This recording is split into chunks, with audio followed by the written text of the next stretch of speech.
said at the news conference last week that he kind of underestimated the level of GOP pushback to him and his agenda.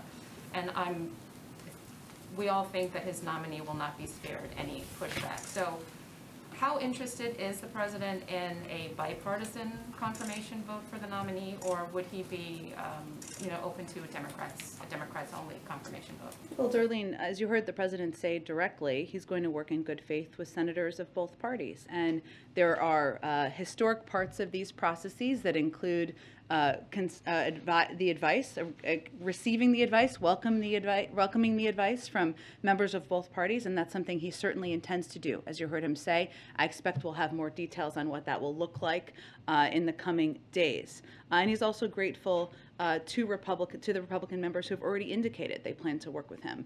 But I think we also should be clear about some of the games that we're already seeing indications of out there. We have not mentioned a single name. We have not put out a list.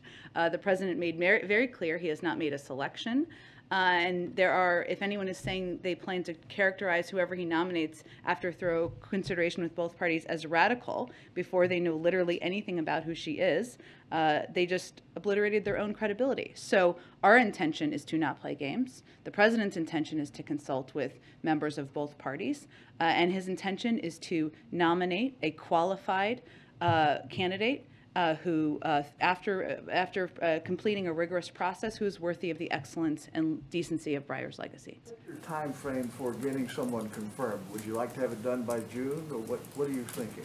As expeditiously as possible, Steve. But the president also notes, and I think this is important because I know there have been a range of calls out there for a timeline. His view, and this goes back to Ed's earlier question, this is a nominating someone to serve in a lifetime appointment on the Supreme Court.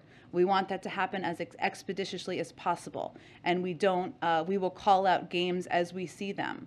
But the president's focus is on nominating the right person. He said he intends to do that in February, and then working closely with the chairman and ranking member from there. Do you expect him to only consider sitting judges? Well, the president believes that sitting judges can make excellent justices, but he does not believe that is a prerequisite.